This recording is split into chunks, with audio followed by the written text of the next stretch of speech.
Hello, my name is Chidi. I am a Nigerian resident in Finland. So today I want to speak a little bit more concerning the issue in Niger Republic. So I did a video that's supposed to be a part one of this video, but actually it is a summary of what I'm about to do right now, or what I'm about to speak about right now. That video of yesterday is a summary of it, meaning that this particular video is supposed to come first before then. But yeah, that's the way it is. But what I want to do today is that I want to speak a little bit more concerning, or elaborate more about some of the things I was able to talk about. So I mean, the first I want to talk about is the event that is happening in Niger Republic, because this is Niger Republic is part of my country, Nigeria, because they are my neighbors in the northern part of Nigeria. So we share a lot of things together, economy and business and other things. So we are neighbors. So whatever that is happening in Niger is also part of Nigeria. So we are supposed to be concerned about it. I am concerned about it as a Nigerian. So that is what is actually motivating me to do these videos. So right now, I am here in Finland. I owe my allegiance to my country, Nigeria, and if anything happens and I see that any country is trying to attack Nigeria, and I'm required by obligation to go and defend my country, I have to do that, because that is my duty. That is why I'm a Nigerian. I will fight for my country. I will die for my country. I was born as a Nigerian and I'm going to die as a Nigerian. So there's nothing that can change that. That's my home.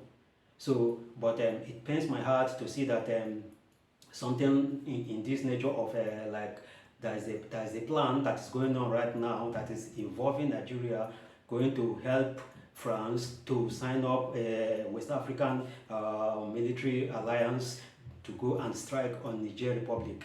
That is something that I am still saying, and I'm trying to emphasize on my no, that should not happen. And so that is what is making me to do this a follow-up to the video I uploaded yesterday. So first, in this particular video, I want to outline the reasons why I feel that Nigeria don't have the credentials. We don't have the CV or the credentials that can justify us to, in speaking when it comes to the political situation in Niger Republic. Because Nigeria gained independence in 1960, and a president was installed by the name Nnamdi Azikiwe. So Nnamdi Azikiwe was removed by a military man through a coup in 1966. So that same year, the guy that removed him was Agui Ironsi. So Agui Ironsi himself was removed the same year, 1966, by Gowon. And that was the beginning. That was the climax of what plunged Nigeria into 3-year civil war, in which a lot of people died. I'm going to do a different video in which I want to talk about what my father told me, experiencing that civil war, everything that happened. I'm going to do a different video. I want to talk about it. I want my viewers to know what actually happened. So that in that group, a lot of it was like a kind of a situation that was really, really terrible. There was mass killings of the Nigerian people, in the east, from the east, in the northern part of Nigeria, because the way the group was carried out was like, it was like the Hausas was targeted, and most of the people that died during that military operation were the Hausas, during which the Hausas now began to turn to retaliate against the Igbos, which I am an Igbo, and it affected me. I lost relatives as well. So that regime was removed by a man called Gowon. Gowon removed Ironsi.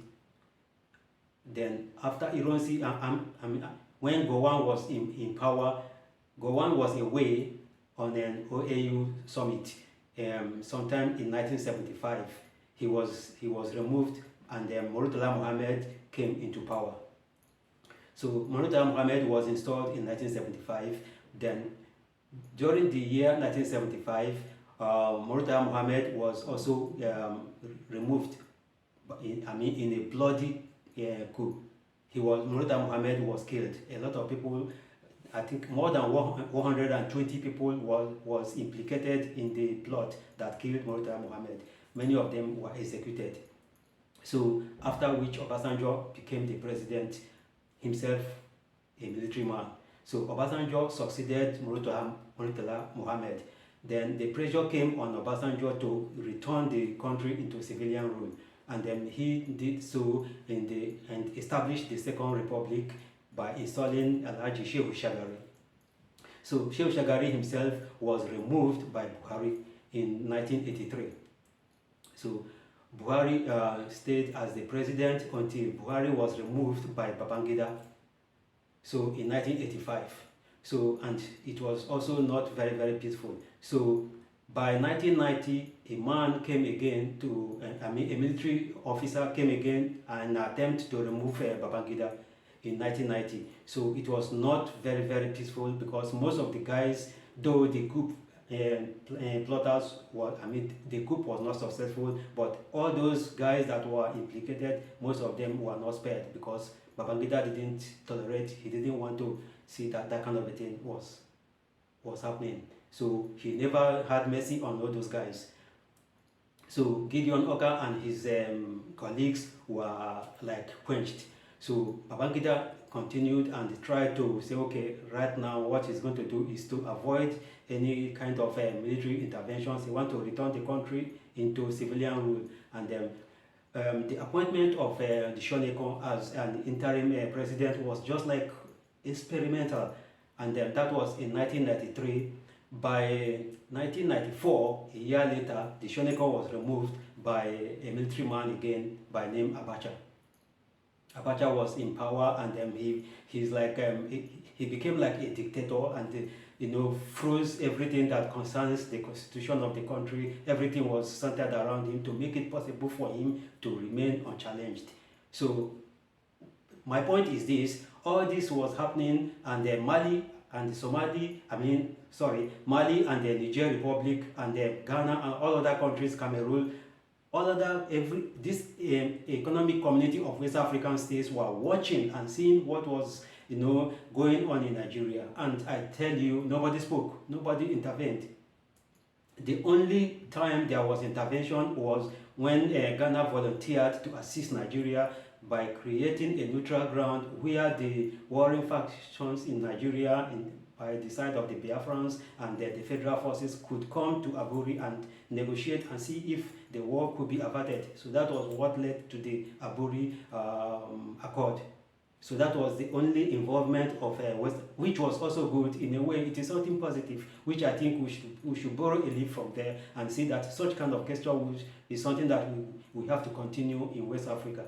So America never intervened, Britain never intervened, France never said anything about it.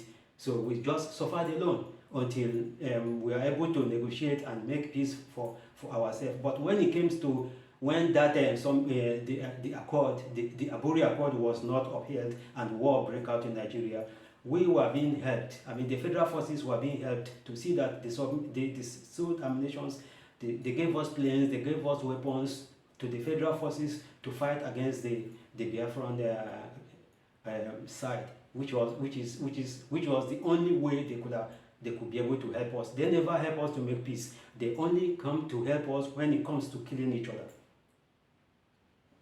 There were white mercenaries who were fighting on behalf of the federal forces. Yeah, that is the help they can give to us. And today the same thing is going to repeat itself. We are going to have missionaries from France. We are going to have missionaries from America fighting against the Niger people under the umbrella of the ECOWAS. Is that right in the year 2023? No, it is not right. So we are going to see what we are going to do to see that this kind of a thing doesn't happen. Meanwhile, let me still update you in the, whatever I think that it is the reason, because France is now looking at the fact that like Nigeria is an important figure when it comes to about speaking or trying to mobilize the West African states to be able to say Nigeria has said so, so we are going to do it. So let's go into to Niger and then destabilize them. So talking about Nigeria now, we have sufficient problems. We are struggling.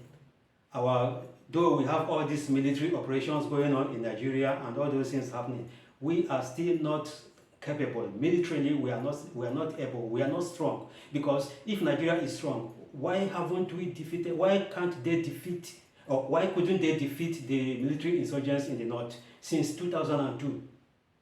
2002 to today, the military is, the terrorists are still operating. They are very strong. They are well funded, well armed. They have more sophisticated ammunition than the federal forces.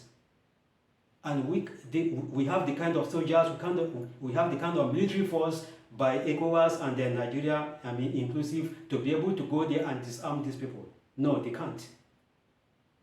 Nigeria is the country that in 2014, more than 270 school girls from Chibok was removed and abducted, and till today there is no explanation. Mali, West African country, there was outcry actually, but what did they do? They only pleaded, tried to wake the government up to go and see where to find these girls, but it never succeeded. Till today, nobody has any explanation about what happened to those girls. And we have a military force. We are talking about 270 students, girls. Where are they? Nobody is explaining about what happened. Nobody is explaining to the world. We have seen them. Why couldn't France come? Why couldn't America come? Give us drones to be able to, do the aerial photograph because I see no reason why, even if it is a container cannot come into Nigeria and be shifted from Tinkan Port to Sokoto without anybody knowing what is inside. So how come 276 girls were moved out of the country? Where did they bury them into the ground? Where did they take them to? Till today, there is no explanation. There is no explanation about where we can't move freely in Nigeria. We can't go by road. We can't travel by foot. We can't sleep at night. We can't go by air. Everything is like do that at your own risk. We move at our own risk, and yet we have a military. We have a government that can be able to see what can be done to be able to establish our own security. Our own regional security as Nigerians is not even guaranteed. So what are we talking about? If we cannot be able to guarantee our security, why are we going abroad to go and fight another country? Mali is another country. Niger Republic is another country, a sister country, our own brothers. We go there to destabilize them. And then when this war starts now, because of our geographical connection with Niger Republic, we are going to have influx of refugees. This kind of military action is going to explode into a humanitarian crisis. The question now is that, is Nigeria ready? Are we ready? Do we have the financial are we in position to help when the refugee crisis begin to unfold? No, we don't, because we hardly were able to manage during the pandemic. How much more now that many people will be displaced from Niger Republic and they have to come into Nigeria? Where are we going to keep them? What are we going to do? How much can France give to Nigeria to be able to help them cope with the refugee crisis that will emerge as a result of that military operations in the Niger Republic? How much can they give to us? They give you this month, they give you next month, the next month you are all by yourself. We are still having crises in different parts of Africa where there are refugee situations. Nobody is helping. They are still crying for help. So today, what are we talking about? Why are we listening to France to be able to dictate for us what to do? East Africa is doing very good. East Africa is doing very good. I don't think France can be able to even go to East Africa and say anything to them. I listened to President Ruto last time he was in this Global Finance Pact in Paris. He was talking to them straight to the face. All these bitter pills that is given to Africa to be able to put us under the carpet, to put us in perpetual poverty. He was talking about it so that this kind of things should be changed. We don't have to bow to their financial, it's like a trap. They set a bait for Africans, knowing that we are in trouble, we need money, and that is bitter pills they are giving to us so that we can be able to take their money, devalue our currencies to their own benefit. That man, I never voted for President Ruto. He is not speaking, no Nigerian voted for him, but he was there to represent me. He represented me, he represented Nigeria, he represented the whole of Africa. And that is something very good. You can't go to Museveni, Uganda, and say something that is all this kind of thing will never succeed in East Africa. I don't think any of them will allow any foreign country like France to come and tell them in East Africa what to do. They are standing up now. South Africa is standing up against Western intervention. East Africa is standing up against Western intervention. If you want to intervene in a business way. We tell you how much you want to pay for our commodity, then you pay it, then you take it to your country, to your own benefit, whatever you want to do with it. Yeah, goodbye. But don't come here and tell us what to do. Don't tell us who to install and who not to install. West Africa is like dominated by the countries of the Francophone. We know that very fine, but they are giving us independence. We need to be independent. We don't need France to tell us what to do. We don't need France to dictate for us anymore. France should get out of Africa. If you want to be in Africa like a visitor. We identify that you are our previous colonial masters. That is acceptable, but then don't tell us who to put. Don't install a president for us. Like as I said in my previous videos, all the Francophone countries where there were peace there is that the president installed was by France. France installed the president, and the president is playing their game. It's like a chess game, and they are winning all the time. So there is peace. When there is now some little like hiccup somewhere and somebody is trying to challenge them somehow, they remove him.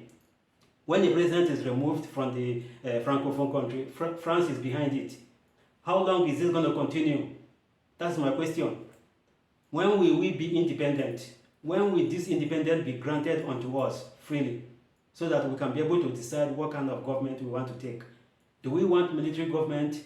Yeah. Do we embrace democracy? Yeah. Let's take it. The decision is for the people. After all, if democracy is by definition is government by the people, from the people to the people. Yeah. Let us make our decisions. If they say we don't want democracy, so that is democracy itself. They have spoken. Listen to the voice of the people. Don't go to Niger Republic and make war. Please. Leave Africa alone. I'm talking to France. France, leave West Africa alone. And Nigeria refused to be used by France to mobilize ECOWAS forces to go and attack your brothers, because it will never end well. This kind of thing is going to lead to another multiple group of insurgents against Nigeria, and we are the ones to suffer for it. In addition to what we have all this, the different kind of armed bandits, from different groups of armed bandits. We can't breathe freely. We can't do anything freely. The Fulani herdsmen are having a AK-47 under their cow, walking around the whole place unchallenged, and them grazing, allowing their cows to graze in anybody's backyard, eat our cassavas, and that is okay. We are not asking for any foreign countries to come and help us to sort that out. Nobody is helping us. Nobody is coming to help us to check who is who, what is happening.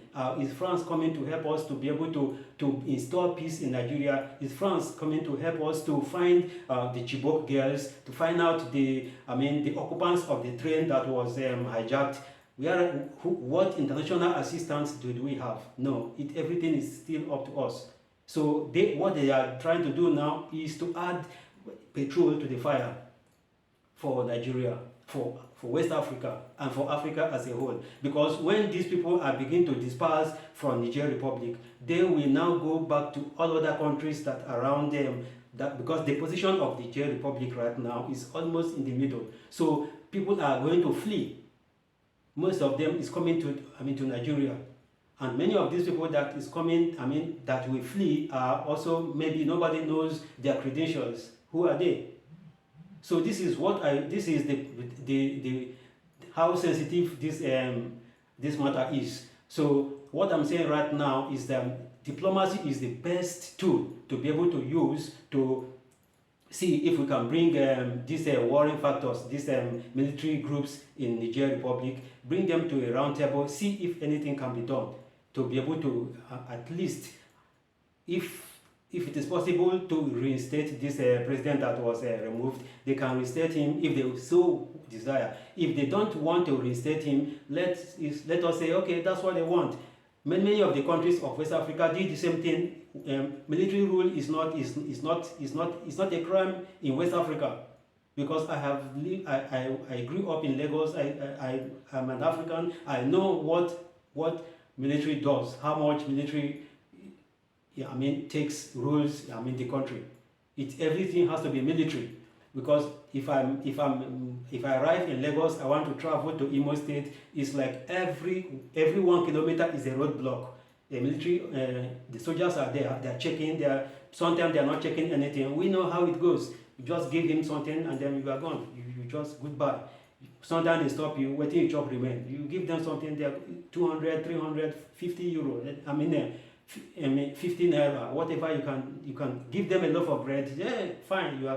You are a soldier in Nigeria. You have a face cap that has camouflage, something like this. You have a camouflage face cap. Then you can enter a bus free. You have a short knicker, or you have a jacket that is a military outfit like this with camouflage. Then you can go to a restaurant and eat, and we will not pay, and we are okay with it. So just go to restaurant and eat, and even allow the restaurant owner to package a takeaway. He carries it home, and then nobody says anything. That's the way we live. That is Africa.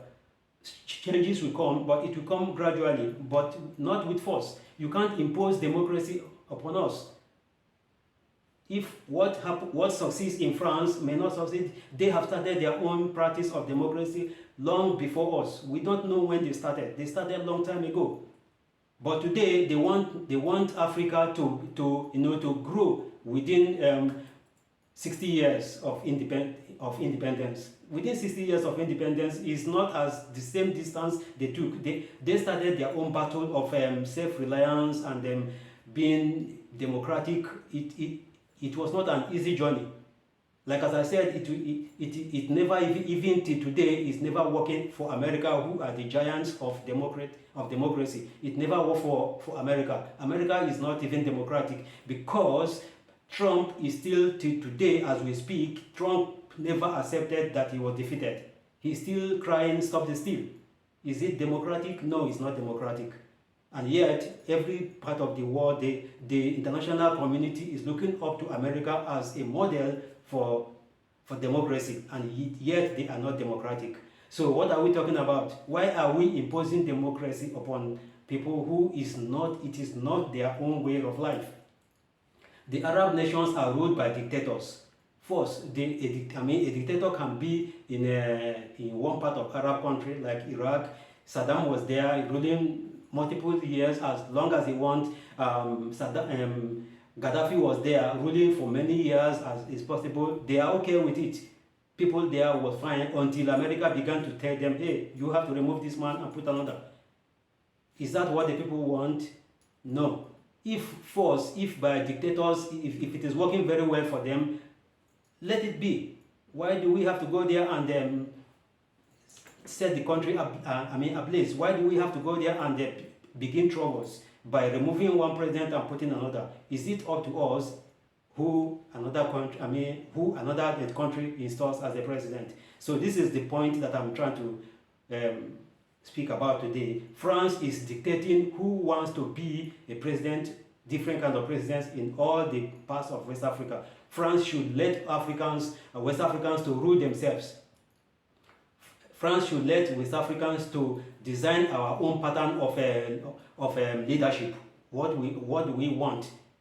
What kind of system of governance do we want in West Africa? We should be able to decide that for ourselves. France should pack their baggages and leave. Leave Africa, leave West Africa in peace. Let us be. Don't destabilize us. Don't set us against each other. So I'm using this opportunity to again say a very big please in capital letter to my president. Don't sign up to anything that will initiate war against the Niger people. It is not going to end well. Thank you for watching, and God bless.